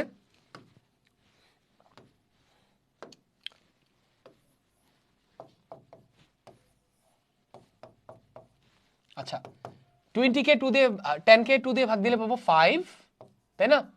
এন্ড উপরে মিটার পার সেকেন্ড আর নিচে টাইম, এটা নিউটন হয়ে যাবে, ঠিক আছে? কারণ ভরবেগের পরিবর্তনকে টাইম দিয়ে ভাগ দিলে ফোর্স বের হয়। আর এটার ক্ষেত্রে কত পাবো? 20 ডিভাইডেড বাই 10, 2 নিউটন। তাহলে ভাইয়া দেখো প্রথম ক্ষেত্রে ভরবেগের পরিবর্তন কম ছিল, বাট ওখানে সময় কতটুকু দিছি এটার উপর ডিপেন্ড করছে। সময় যেহেতু খুবই অল্প সময় ভরবেগের পরিবর্তনটা হয়েছে, তার মানে এখানে বলটা বেশি ছিল। আর এখানে ভরবেগের পরিবর্তনটা বেশি বাট সময় অনেক বেশি না হয়েছে, তার মানে এখানে বলটা কম ছিল। তাহলে কোন একটা বস্তুর উপর কতটুকু বল প্রয়োগ করতেছে এটা জাস্ট ভরবেগের পরিবর্তনের উপর ডিপেন্ড করে না, কতটুকু সময়ে তুমি ভরবেগের পরিবর্তনটা ঘটাইতেছো এটাকে কনসিডারেশনে নিতে হবে, এটাই এখানে বলা হয়েছে। এই ব্যাখ্যাটা তুমি এখানে সুন্দর করে লেখা দিতে পারো। আচ্ছা, এবার তোমরা যারা হচ্ছে ভাইয়া ম্যাথ করান বলে বারবার বলতেছিলা, আসো তোমাদেরকে এবার ম্যাথ করে, ঠিক আছে? আচ্ছা, শিক্ষক সহ ক্লাসের বাকিদের সাথে আলোচনা করো। এবার অনুসন্ধানী পাঠ বই ভরবেগের হিসাব করার একটু উদাহরণ দেওয়া আছে, উদাহরণটি দেখো বুঝতে পারো কিনা, এরপর নিচের ফাঁকা জায়গায় প্রদত্ত সমস্যাটি সমাধান করো। তো তোমাদের বিজ্ঞানের প্রথম পার্ট যে বইটা অনুসন্ধানী পার্ট, ওইটার এই পার্টটাতে ভরবেগের পার্টটাতে একটা এক্সাম্পল দেওয়া আছে, এটা সলভ করে দিচ্ছি। তোমার 50 কেজি ভরের বন্ধু একটি 250 কেজি ভরের মোটরসাইকেল 20 মিটার পার সেকেন্ড বেগে চালাচ্ছে, তুমি কি ভরবেগ বের করতে পারবে? সহজ তো। ভরবেগ মানে কি? ভর ইনটু বেগ, ভর ইনটু বেগ। তাইলে এখানে কিন্তু ভরবেগ কার বের করতে বলছে? তোমার বন্ধুর নাকি শুধু মোটরসাইকেলের? শুধু বন্ধুর নাকি শুধু মোটরসাইকেলের নাকি দুইটার একসাথে? যেহেতু কোনোটাই বলে নাই তাহলে দুইটার একসাথে বের করব, ঠিক আছে? তাহলে এখানে টোটাল ভর কত? তোমার বন্ধুর 50 আর বাইকের হচ্ছে 250 কেজি, তার মানে 300 কেজি হচ্ছে টোটাল ভর, আর ভেলোসিটি হচ্ছে 20 মিটার পার সেকেন্ড। সো একসাথে হিসাব করলে তাহলে এটার ইউনিট হচ্ছে কেজি, আর এটার ইউনিট কি? Metre per second. এটা কিন্তু ভরবেগের একক, ঠিক আছে? আচ্ছা ভাইয়া, অনুসন্ধানী পার্টটাতে থিওরিটিক্যাল আলোচনা বেশি করা হয়েছে, কোনটি সব বোঝানো হয়েছে। এখানে আমরা বেসিক্যালি কি বিজ্ঞানের যে কনসেপ্টগুলো, ফিজিক্সের যে কনসেপ্টগুলো, এগুলো রিয়েল লাইফে কেমনে রিলেট করে এটা বুঝতেছি। শুরু থেকে আমি বেসিক্যালি কি করতেছি, তোমাদের খুব থিওরি কপচাচ্ছি না, আমি বেসিক্যালি রিয়েল লাইফের ঘটনাগুলোর সাথে ফিজিক্সের যে বেসিক কনসেপ্টগুলো এগুলো কেমনে কানেক্ট করে এটা বুঝাচ্ছি, এটা বুঝলেই চলবে, ঠিক আছে? আচ্ছা, তাহলে এটা ক্যালকুলেট করো, ক্যালকুলেট করলে কত হবে? 600 এটা হবে K G metre per second, 6000 K G metre per second এটা হবে। ঠিক আছে? আচ্ছা, যারা ম্যাথ করতে চেয়েছিলাম ম্যাথ কিন্তু হয়ে গেছে। এবার টিচার তোমাদেরকে আর কি কি নিয়ে ভাবতে বলতে পারে। ভার নিক্ষেপের সময় স্থির অবস্থা থেকে কোনো বস্তুকে তোমরা গতিশীল করার চেষ্টা করেছো, নির্দিষ্ট সময়ের মধ্যে বস্তুটিকে তোমরা যত জোরে ছুটতে পেরেছো অর্থাৎ যত বেশি গতিশীল করতে পেরেছো নিশ্চয়ই ভার মানে বস্তুটি তত বেশি দূরে গিয়ে পড়েছে। তার মানে এখানে স্থির অবস্থা থেকে নির্দিষ্ট সময় তার গতি কতখানি বেড়েছে সেটাও একটি বিবেচ্য বিষয়। আচ্ছা, এখানে একটা জিনিস, সেটা হচ্ছে গোলাটা এখানে আছে, আমি তখন যে হিসাবটা দেখাইছি সেটা হচ্ছে গোলাটা স্থির আছে, স্থির থেকে গতিশীল করে ফেলছো। ঠিক আছে? স্থির থেকে গতিশীল করছো এই মোমেন্টে, যেই মুহূর্তে এই যে হাত দিয়ে গোলাটাকে এভাবে স্থির অবস্থা থেকে হাতটা ঘুরাইয়া, গোলা ছোড়ার সময় কিন্তু এইভাবে মারতে হয় ঘুরাইয়া। সো এই যে গতিশীল করে ফেলছো, এই মুহূর্তে একটা গতি আছে গোলাটার, ওই মোমেন্ট থেকে আমি হিসাবটা করছি। তাহলে এই মোমেন্ট থেকে হিসাব করলে ইনিশিয়াল ভেলোসিটির একটা ভ্যালু থাকবে, আর শেষে গিয়ে থেমে যাবে, ফাইনাল ভেলোসিটি 0 হবে। ঠিক আছে? যেহেতু থেমে যাবে, ওকে, থেমে যাওয়া বলতে বলটা যখন একদম মাটিতে কি স্থির হয়ে যাবে ওই মোমেন্টটা চিন্তা করতেছি। বাট অন্য কেউ কিন্তু অন্য একটা সিনারিও চিন্তা করতে পারে, সেটা হচ্ছে গোলাটা ছুড়ার আগের মুহূর্তে, এটা হচ্ছে যখন ছুটতেছো ছুড়ার আগের মুহূর্তে কি ঘটতেছে, গোলাটা স্থির, ইউ ইজ ইকুয়াল টু 0, স্থির অবস্থান থেকে গোলাটাকে নিলাম স্থির 0, একটা ব্যাক দিলাম, এই ছুড়ার মুহূর্তে একটা ভেলোসিটি। তার মানে কেউ এইভাবে চিন্তা করতে পারে, ছুড়ার একদম শুরুতে ইনিশিয়াল ভেলোসিটি 0, ছুড়ার মুহূর্তে ফাইনাল ভেলোসিটির একটা ভ্যালু থাকবে। ঠিক আছে? সো এই দুইটা সিনারিওই তোমাকে চিন্তা করতে পারতে হবে যদি এই পুরো জিনিসটা তুমি ভালো মতো এক্সপ্লেন করতে চাও। এখানে দুইটা ফেজ আছে, তাই না? প্রথম ফেজ স্থির থেকে গতিশীল করা, দ্বিতীয় ফেজ গতিশীল অবস্থা থেকে ছেড়ে দেওয়া, তারপর গিয়ে থেমে যাওয়া, দুইটা ফেজ। ঠিক আছে? আচ্ছা, তো গোলাটা কত দূর যাবে এটাকে কিন্তু আরো একটা এক্সপ্লেনেশন দেওয়া যায়, সেটা হচ্ছে ইনিশিয়াল ফেজে স্থির থেকে হাতে রাখা অবস্থায় গতিশীল করা পর্যন্ত যে যত বেশি ভেলোসিটি জেনারেট করতে পারবে গোলাটা কিন্তু তত বেশি দূরে যাবে। এই ব্যাখ্যাটাও ঠিক আছে তোমাকে টিচার জানতে চাইতে পারে। আর এখানকে যে যে কথাগুলো বলা হয়েছে এগুলোর বেশিরভাগ জিনিসই আমি আগে বলে ফেলছি তোমাদেরকে।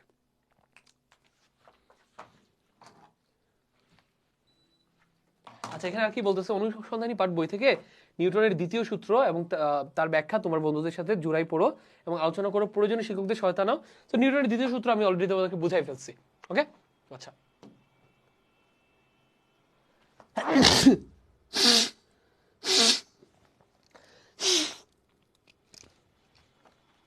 আমার প্রবাবলি জ্বর আসতেছে। আচ্ছা, হোয়াট এভার, আমি সরি বারবার হাঁচি আসার কারণে। ভরবেগের পরিবর্তনের হার কিভাবে হিসাব করতে হয় তাকে বুঝতে পারছো? তাহলে ভরবেগের পরিবর্তন কি, এইটা হার কি, এই চেঞ্জটা হইতে যতক্ষণ টাইম লাগছে এটাকে যখন টাইম দিয়ে ডিভাইড করব এটা হার, এই হারটাকে আমরা বলি প্রযুক্ত বল। ঠিক আছে? আচ্ছা, এটা এইভাবে ক্যালকুলেট করতে হয়, দ্যাটস ইট, এই সূত্র দিয়ে ক্যালকুলেট করতে হয়। এবার তাহলে আবারও বলি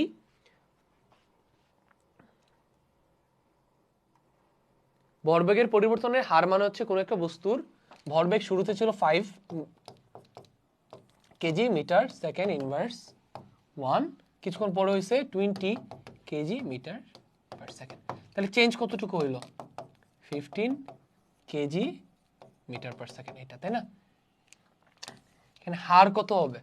এই 5 থেকে 20 তে যাইতে কারো টাইম লাগতে পারে 10 সেকেন্ড, কারো টাইম লাগতে পারে 5 সেকেন্ড।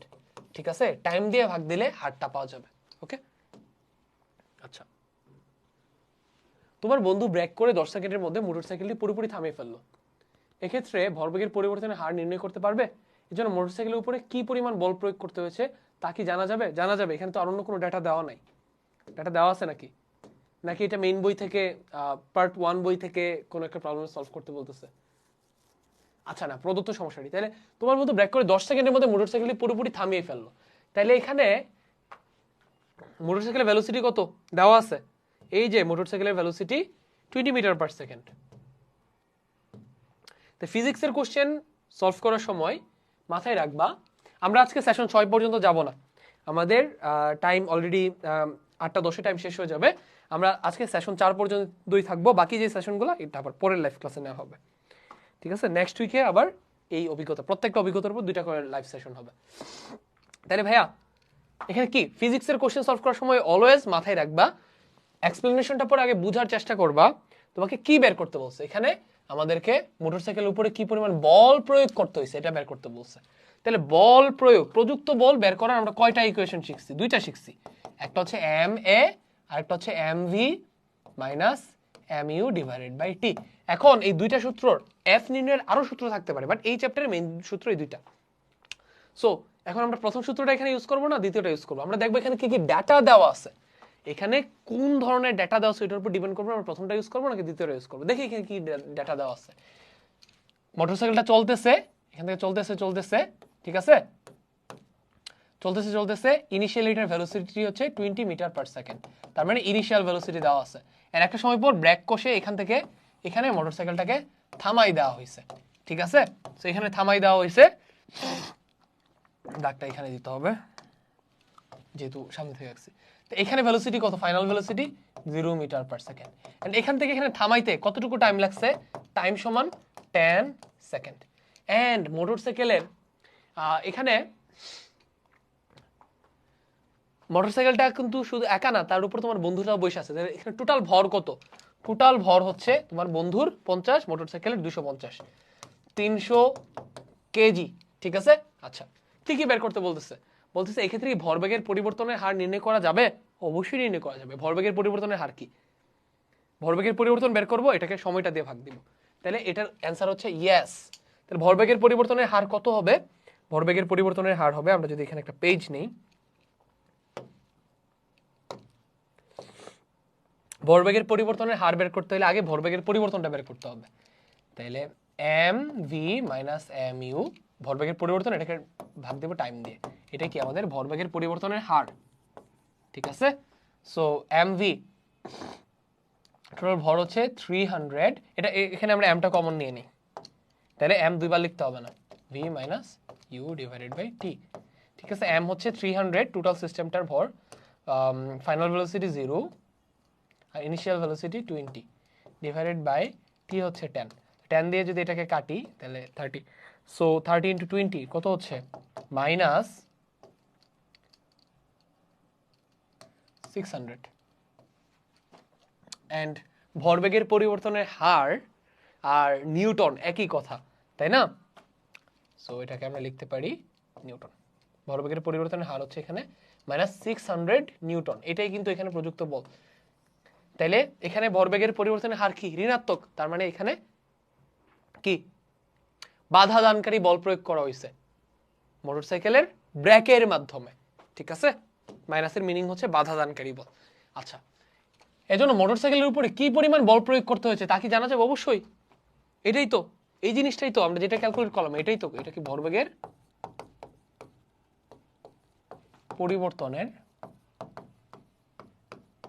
পরিবর্তনের হার ঠিক আছে আচ্ছা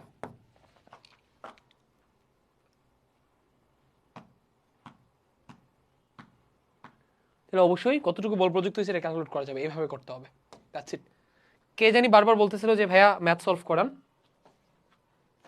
ভাইয়া বিজ্ঞান অনুসন্ধানী পাঠের কোনো লাইভ ক্লাস আসবে না আচ্ছা ভাইয়া তোমরা কি পুরো প্ল্যানটা এখনো বুঝো নাই সিম্পল বিজ্ঞানের দুইটা পার্ট বই না অনুসন্ধানী পার্টের প্রত্যেকটা চ্যাপ্টারের ক্লাস অলরেডি কোর্সে রেকর্ডে অ্যাড করে দেওয়া হয়েছে তুমি প্রত্যেকটা যখন তোমার যেই চ্যাপ্টার পড়া দরকার ওই চ্যাপ্টারটা ওইখান থেকে ক্লাস দেখে সুন্দর করে ভালো মতো বুঝা নিবা মেইন বইটা পড়া নিবা পড়া এবার তোমার অনুশীলনী সলভ করা লাগবে তাই না অনুশীলনী সলভ করার জন্য তুমি এই লাইভ ক্লাসগুলোর হেল্প নিবা পসিবল হলে লাইভ ক্লাস অ্যাটেন্ড করবা যদি অ্যাটেন্ড না করতে পারো পরে রেকর্ডেড থাকবে রেকর্ডেড ক্লাসগুলো দেখবা কথা বুঝছো অলরেডি অনুসন্ধানী তোমার রেকর্ডে বোঝানো হয়েছে ওইটা আবার কেন লাইভে করবো লাইভে এখন অনুশীলন করবো তো বল সম্পর্কে তো তোমরা জানলে এর আগের ক্লাসে হয়তো বল সম্পর্কে তোমরা কিছুটা ধারণা পেয়েছো কিন্তু বল মোট কত ধরনের হয় বা মহাবিশ্বে মোট কত রকম বল আছে তা কি তোমরা জানো আচ্ছা এইবার হচ্ছে আমরা এই চ্যাপ্টারের আরো একটা টপিক ছিল তোমার মেইন বইটাতে পার্ট 1 বইটাতে বল কত প্রকার এটা নিয়ে বেশ কিছু আলোচনা ছিল ঠিক আছে বল মেইনলি দুই ধরনের আচ্ছা মৌলিক বল একটা হচ্ছে যৌগিক বল ঠিক আছে একাধিক টাইপের মৌলিক বল একসাথে হয়ে যদি নতুন করে একটা বল উৎপন্ন করে যৌগিক বল আমরা যৌগিক বল নিয়ে এখানে কোনো কথা বলবো না আমরা বেসিক্যালি মৌলিক বলগুলা কি চিনবো ঠিক আছে? তাহলে মহাবিশ্বে মোট কত রকম বল আছে এখানে বোঝাচ্ছে মৌলিক বল মোট কত রকম আছে, ঠিক আছে? এটা আমাদেরকে জানা লাগবে। তাহলে এটা এখন তোমাকে এখানে ভেবে লেখা লাগবে। তাহলে এটা তোমাকে টিচার কোশ্চেন করবে। তাহলে আমি তোমাদেরকে বলে দিচ্ছি মহাবিশ্বে মৌলিক বল টোটাল কয় ধরনের? 4 ধরনের, ঠিক আছে? এক নাম্বারটা হচ্ছে কি মহাকর্ষ বল, মহাকর্ষ বল। অভিকর্ষ বল কিন্তু এটার অন্য আরেকটা রূপ। 2 নাম্বার বলটা হচ্ছে আমাদের তড়িৎ বল। 3 নাম্বার বলটা হচ্ছে আমাদের দুর্বল। আমার একটা জিনিস তোমাদের খুবই ভালো লাগছে, এটার জন্য আমি তোমাদের কাছে কৃতজ্ঞতা প্রকাশ করতেছি। ক্লাসটার শুরুতে তোমরা অ্যারাউন্ড 25 জন করছো, এখনো 25 জন আসছো। এটা আমার জন্য বেশ ভালো লাগার একটা বিষয়। দুর্বল নিউক্লিয় বল,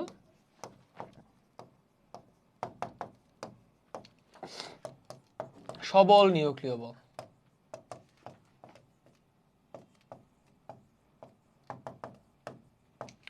মনে রাখবা নতুন কারিকুলামে তুমি বই ধরে ধরে আগাবা, কথা বুঝছো?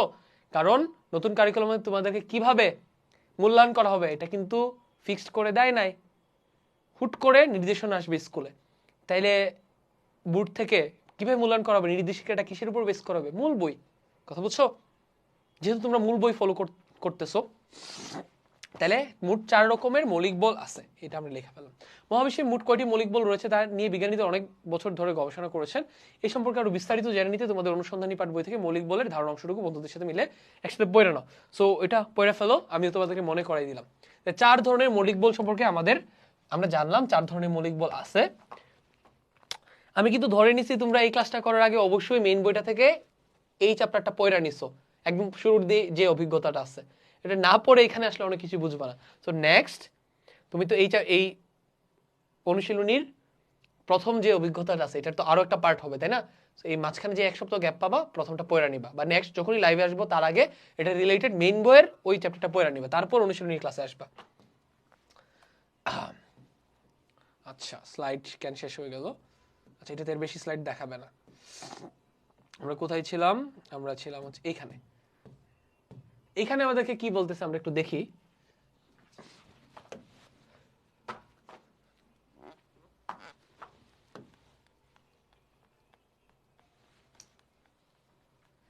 এই 4 ধরনের মৌলিক বলের মধ্যে কোন বলটি সবচেয়ে বেশি সবল, কোন বলটি সবচেয়ে বেশি দুর্বল, কোন বলের পাল্লা কতটুকু, নিজের ফাঁকা জায়গায় মৌলিক বল সমূহের মান ও পাল্লার ভিত্তিতে সবল থেকে দুর্বল কিংবা বেশি থেকে কম এভাবে 4টি মৌলিক বলকে ক্রমান্বয়ে সাজাও। তাহলে ভাইয়া সবল থেকে দুর্বল, সবচেয়ে বেশি সবল বল হচ্ছে সবল নিউক্লিয় বল। আমি এখানে ছোট করে লিখি, এভাবে না লিখে কোথায় কোথায় কোথায় এইটা সংক্ষিপ্ত করে লিখি। সবল মানে স্ট্রং নিউক্লিয়ার ফোর্স।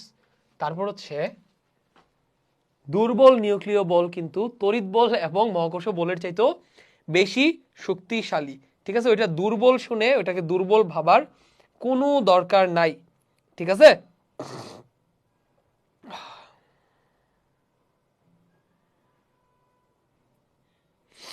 আচ্ছা, এখানে কি কি কমেন্ট আসতেছে?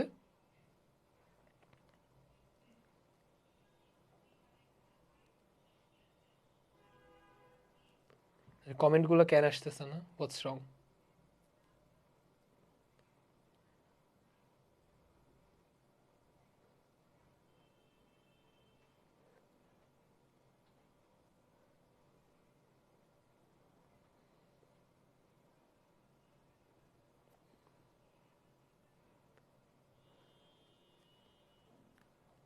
আচ্ছা, এবার আসতেছে, ঠিক আছে। একটু দেখি কে কি কমেন্ট করতেছে। তরুণ এন্ড মধ্যম 4 প্রকার। ভাইয়া ফোর্স কি নেগেটিভ হয়? হ্যাঁ, ফোর্স নেগেটিভ হয়। যেমন গাড়িতে যখন ব্রেক করা হয়, এক ধরনের ফোর্স আছে যেটা অ্যাপ্লাই করলে গাড়ির গতি বাড়ে, ভরবেগ বাড়ে, এটা হচ্ছে পজিটিভ ফোর্স। আর আরেক ধরনের ফোর্স আছে যেটা অ্যাপ্লাই করলে গতি কমে, এটা হচ্ছে নেগেটিভ ফোর্স, যেমন ব্রেক কিংবা ফ্রিকশন।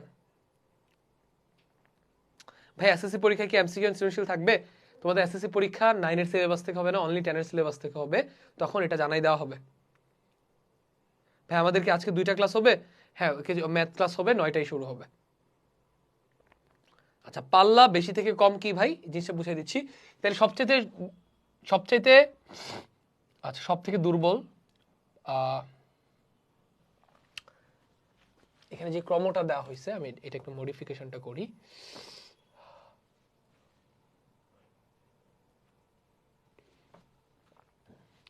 সবল থেকে দুর্বল, তাহলে সবচেয়ে সবল হচ্ছে স্ট্রং নিউক্লিয়ার ফোর্স, তারপরে হচ্ছে উইক নিউক্লিয়ার ফোর্স, তারপর হচ্ছে ইলেকট্রিক্যাল ফোর্স, তারপর হচ্ছে গ্র্যাভিটেশনাল ফোর্স। ঠিক আছে, মহাকর্ষীয় বল। এখানে মনে হতে পারে উইক নিউক্লিয়ার ফোর্স, নাম উইক আছে, দুর্বল, এটা সবচেয়ে দুর্বল না। স্ট্রং নিউক্লিয়ার ফোর্স সবচেয়ে বেশি শক্তিশালী, তারপর উইক, তারপর তড়িৎ বল, তারপর মহাকর্ষ বল। পাল্লার বিষয়টার ক্ষেত্রে ভাইয়া এই স্ট্রং নিউক্লিয়ার ফোর্স এবং উইক নিউক্লিয়ার ফোর্স এই দুইটার ক্ষেত্রে একটা নির্দিষ্ট পাল্লা আছে। পাল্লা মানে কি? পাল্লা মানে হচ্ছে এটা কতটুকু এরিয়া জুড়ে এই বলটা প্রভাব বিস্তার করতে পারে। যেমন এই মহাকর্ষীয় বল, এটা পাল্লা কিন্তু অসীম, তার মানে এটা পাল্লা সর্বাধিক, পাল্লা বেশি থেকে কম, তাহলে গ্র্যাভিটেশনাল ফোর্স আসবে এইখানে। তারপর এটার পরে পাল্লা হচ্ছে তড়িৎ বল। ঠিক আছে, আচ্ছা। তারপর হচ্ছে দুর্বল নিউক্লিয় বল এবং সবল নিউক্লিয় বল, এই দুইটার মধ্যে পাল্লা কার কত বেশি? আমাকে একটু তোমরা কমেন্টে জানাও তো। দুইটাই তো নিউক্লিয় বল, তাহলে কোনটার পাল্লা বেশি হবে, কোনটার পাল্লা কম হবে? আমাকে একটু কমেন্টে জানাও, কমেন্টটা চেক করি।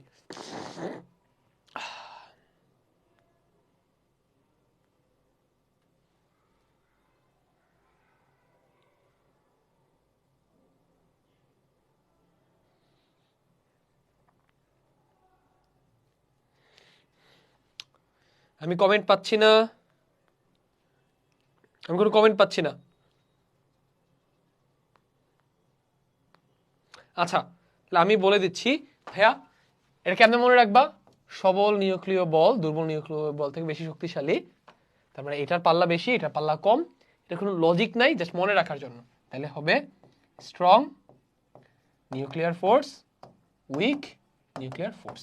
ঠিক আছে, আচ্ছা। এখানে তোমাদেরকে পাল্লার ভ্যালুগুলা জানতে চাইতে পারে, তো আমি পাল্লার ভ্যালুগুলা এখানে জাস্ট ক্রম করতে বলছে, সো পাল্লার ভ্যালুগুলো তুমি মেইন বই থেকে দেখে নিও। এখানে জাস্ট ক্রম করার কথা বলছে, আমরা ক্রম করে ফেলছি, ডান।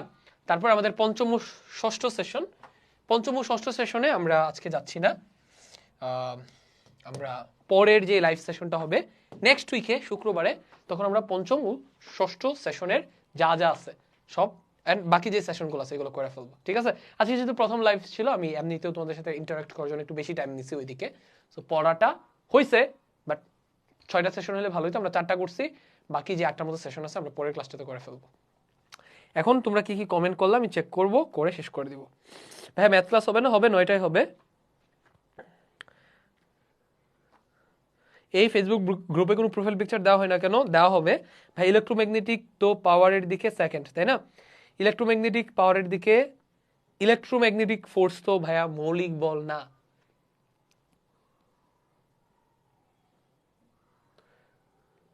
তুমি বলতে পারো তড়িৎ বল, ঠিক আছে না। শক্তির দিক থেকে সবচেয়ে বেশি শক্তিশালী সবল নিউক্লিয় বল, তারপর দুর্বল নিউক্লিয় বল, তারপর তড়িৎ বল, তারপর হচ্ছে কি মহাকর্ষ বল। ঠিক আছে, আচ্ছা।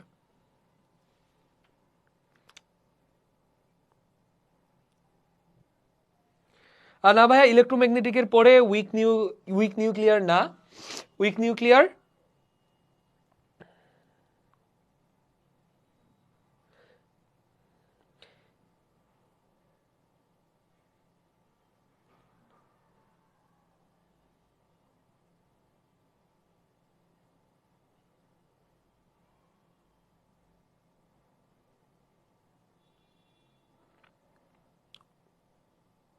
আচ্ছা, এটা আমি একটু চেক করি, দাঁড়াও।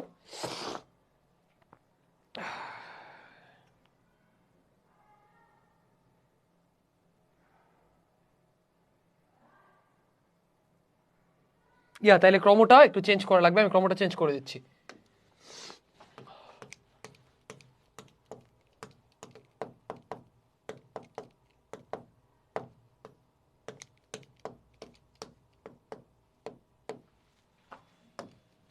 আচ্ছা, পাল্লার ক্রমটাতে কোনো ঝামেলা নাই, পাল্লার ক্রম যেটা লিখছি এটাই ফাইনাল। ঠিক আছে, এখানে জাস্ট এই ক্রমটা একটু চেঞ্জ হবে।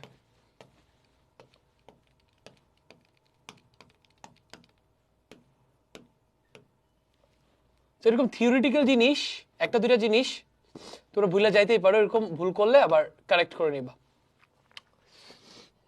স্ট্রং নিউক্লিয়ার এই দুইটা জাস্ট পজিশনটা চেঞ্জ করলেই হয়ে যাবে, বাকি সব ঠিক আছে। তো এটার পর আসবে ইএফ, আর এটা হচ্ছে উইক নিউক্লিয়ার ফোর্স। ওকে,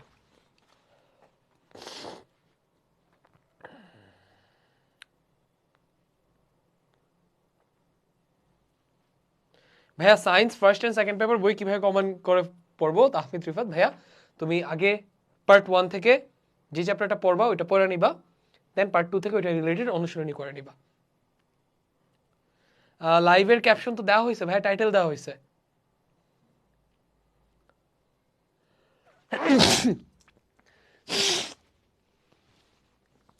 সরি।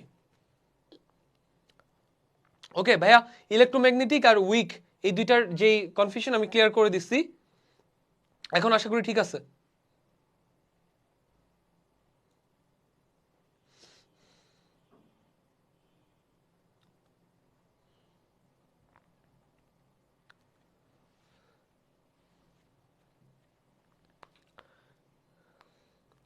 ওকে ডান, আমরা মোটামুটি পসিবল হইলে আমরা 1 ঘন্টার মধ্যে শেষ করতে চাইছি, বাট যদি 1.5 ঘন্টা দরকার হয় আমরা 1.5 ঘন্টা পর্যন্ত থাকতে পারবো। অলমোস্ট 1.5 ঘন্টা হয়ে গেছে, আমরা আজকে এখানে শেষ করতে পারি। তোমরা তোমাদের পার্ট 1 বইটা থেকে এই চ্যাপ্টারটা রিডিং দিয়ে নিবা, দিয়ে দেন অনুশীলনী থেকে সেশন 1 থেকে 4 পর্যন্ত ভালো করে পড়ে নিবা, ঠিক আছে? আর যেভাবে সমাধান করে দিলাম এই সমাধানগুলো তোমরা নিজেরা ট্রাই করবা। সরি, প্রচন্ড সর্দি লেগে গেছে, অ্যান্ড আমি এখানে যে পয়েন্টগুলো মার্ক করে দিলাম এগুলো তোমার বইয়ে লেখা ফেলবা, ঠিক আছে? মূল্যায়ন হিসেবে চেক করা হবে। ওকে, আল্লাহ হাফেজ, সবাই ভালো থাকো, সবার জন্য শুভকামনা রইল, অ্যান্ড 9টায় ম্যাথ ক্লাসে দেখা হচ্ছে।